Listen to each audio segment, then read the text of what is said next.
Voilà, on est arrivé au musée de l'Acadie, une organisation de notre ami Marc. Vous avez bien mangé, Jean? Très bien. Ah oui, oui. Tu lui envoies. Oui, on va le prendre pour Jean-Marc. Bah oui, pour mettre dans son salon. À l'usine Simca. Parce que c'était sur la il lui a offert une plaque émaillée. Alors on est plein de monde.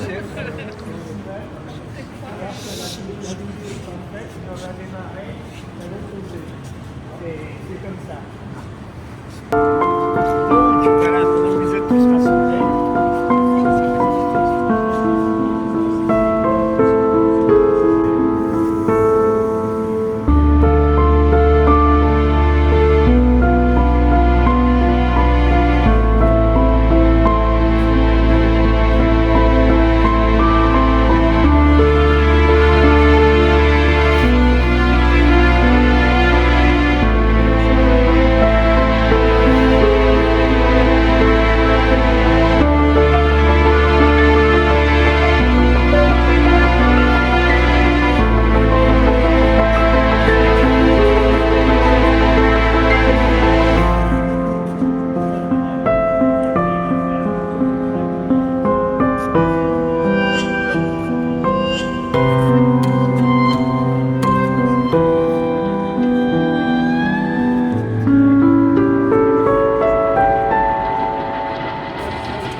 Ford n'a plus existé et Ford a récupéré les plans et tout ce qu'il faut de la Ford qui était fabriquée à Suresnes et l'a appelé Ford 472 ans.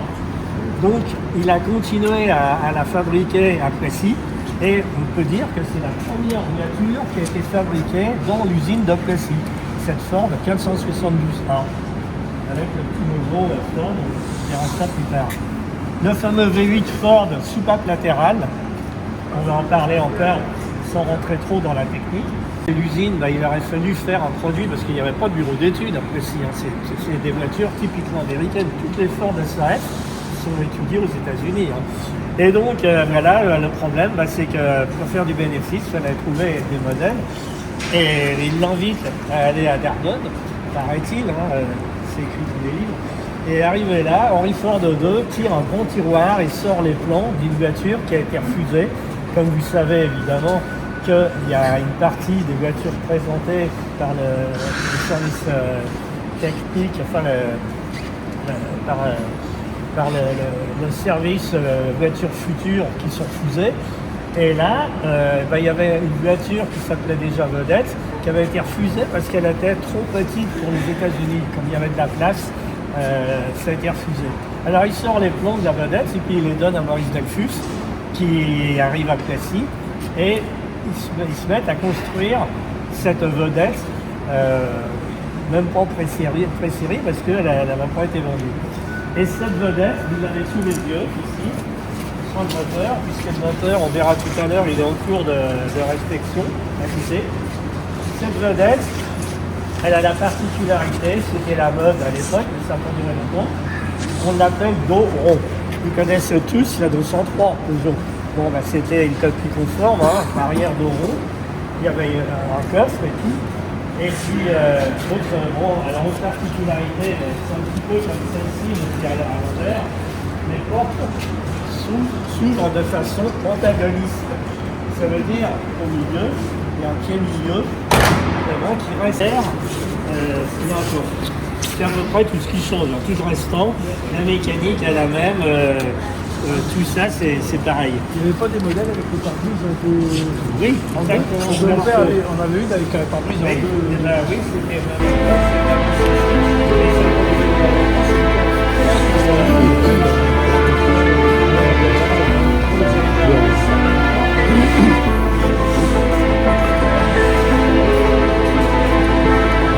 Ah, là, t'as la con. Ouais.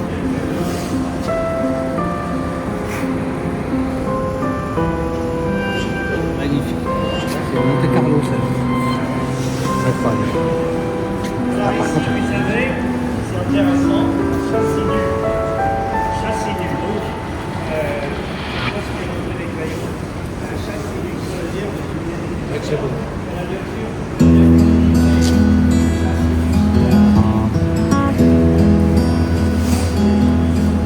C'est la même carré. Faut mettre.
C'est-à-dire, à l'époque, Pas sur le Vega.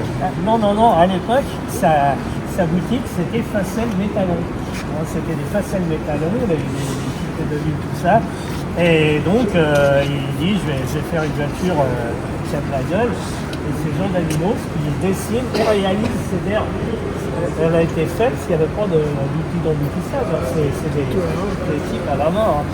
Et puis bon, mais cette carrosserie magnifique, ils l'ont mis sur le châssis avec le moteur 2.2 que je vous ai parlé tout à l'heure, qui était pas puissant, qui avait du couple mais qui n'était pas puissant.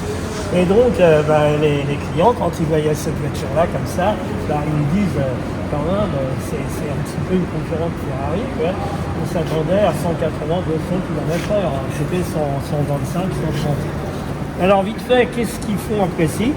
Il y avait un camion, avec un moteur V8 3 litres 9 et vite fait ils ont dit on va mettre ils ont pris les coques, ils ont pris le moteur du camion qu'ils ont mis dans la comète et je vous assure que là celle-ci on avait acheté son moteur, et bien il y a tout juste la place à passer les mains de chaque côté pour dire que c'était une carrosserie qui n'était pas du tout destinée à un moteur comme ça, mais ça marchait comme ça. Bon, alors donc ils mettent ce moteur 3 litres 9. Ça donne tout de suite un peu plus de pêche, mais ça donne surtout du couple. Le problème, c'est que la puissance, comme vous savez sûrement, P égale CN, c'est le couple par le régime. S'il n'y a pas de régime, il n'y a pas de puissance. Donc, avec la chambre soupape latérale, comme je disais, la puissance, elle est pas là. Ça allait un petit peu mieux, ça montait à 100 PS, 130, 135 km/h, mais c'était pas ça. Alors, bon. Pour la différencier de la comète qui était sortie donc en 52, 2 ans après 54, eh bien ils l'ont appelé comète Monte Carlo. C'est-à-dire que sur les côtés, là, où ils avaient marqué Monte Carlo, et puis alors en plus, là c'est vraiment de la fioriture parce que c'est une fausse entrée d'air sur les carburateurs, mais ça débouche pas du tout. Hein. Ouais, bah oui, il y a 2-3 petits trucs. Si elle était bien décidée, je la ferais bien. Des fois, elle démarre bien, mais des fois, elle refuse. On va essayer de voir ça. Parce qu'un V8, c'est quand même quelque chose. Hein. Faire tourner un V8.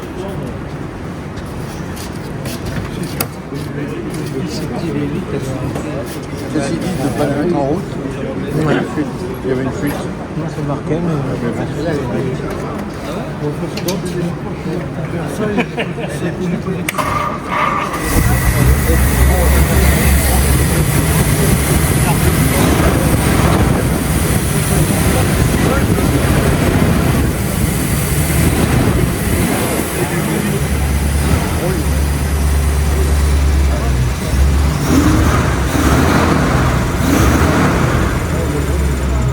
Ah, c'est mieux qu'une passage.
Et en Italie, effectivement, elle s'appelait Topolino. Qu'est-ce que veut dire Topolino?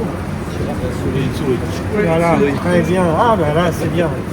Bon, alors cette Fiat Petite Souris, elle avait quand même beaucoup de qualités.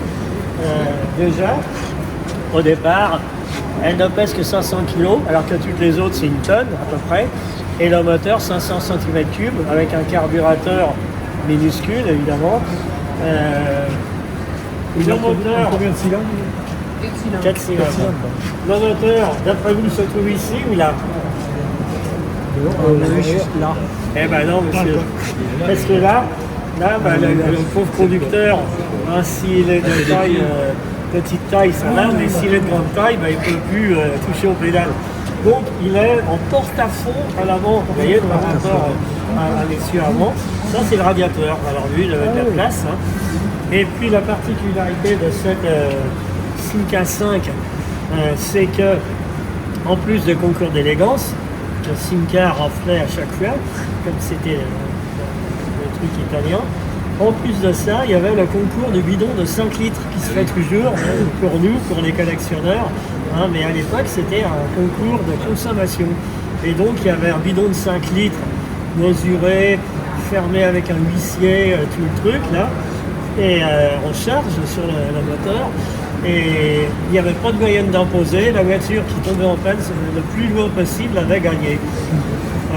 La réponse, vous la connaissez tous, hein, c'est que la Simca 5 a écrasé la concurrence en consommant que 3,4 litres au 100. Et quand M. Picozzi, qui est un autodidacte, hein, mais c'est autre chose, hein, mais j'ai rien contre les ingénieurs, hein, il se penche sur la Simca 5 et il dit la Simca 5, un appétit d'oiseau. Alors c'est vrai que c'était quand même une bonne idée, sauf que 8 jours après, il reçoit une lettre d'un ornithologue qui le félicite et qui lui dit ouais, bravo pour l'idée, mais manque de chance, l'oiseau, surtout l'hirondelle que vous avez choisi, c'est l'animal le plus gourmand du monde. Il n'y a aucun. C'est-à-dire qu'en fait, oui, c'est un petit peu l'opposé des autres. 6 à 8, la 9. Alors, Picozzi, avec son équipe, sort le Simca 9 avec l'hirondelle, évidemment. C'est la même mécanique que la Simca 8, hein, 1200 cm3 au moteur, super en tête. Et donc, il sort cette voiture, on peut dire révolutionnaire, parce que d'une part, plus de châssis coque, d'autre part, l'esthétique, quand même super jolie par rapport au Simca 8. Hein. Et puis, lui, son but, c'est une Simca, c'est-à-dire qu'il n'y a plus une Simca Fiat, il a son bureau d'études. Alors, je vous l'ai dit tout à l'heure, mais c'est grâce au plan Marshall que la ronde a existé. Hein. Et elle existait tellement bien que dès le départ de la Cagnon sur sa loutre, 1 an et demi, 2 ans pour avoir une Simca 9 à ronde. Hein. Et puis, donc, c'était vraiment ce qu'il recherchait. Cette Simca 9 à ronde avait des particularités qui ont fait que, à l'inverse de Ford, qui avait du mal à vendre ses voitures, là, ils étaient 2 ans, 1 an et demi, 2 ans à attendre la livraison de la voiture, et que aussi, surtout, quand cette nouvelle usine a été rachetée et commencé à construire, c'était dans le but 1956, ça sera la 4e version, il y a eu 4 versions de la route. Et donc 1956, la P60, ça sera la première Simca vraiment fabriquée dans l'usine de Plessis. C'est un petit peu le but de quelque chose. Et ça, c'est intéressant, c'est que c'est une Simca 1000 Ferrodo, embrayage Ferrodo. Ah, ouais. J'ai eu la chance, c'est ça qui est bien de faire des visites comme je fais aujourd'hui, de connaître des gens très intéressants. Et j'ai connu le créateur de cet embrayage, M. Lamère, qui a été président du CAR Renault. Vous connaissez peut-être le CAR Renault. Oui, CAR Renault. Il y a 10 ans, il était président.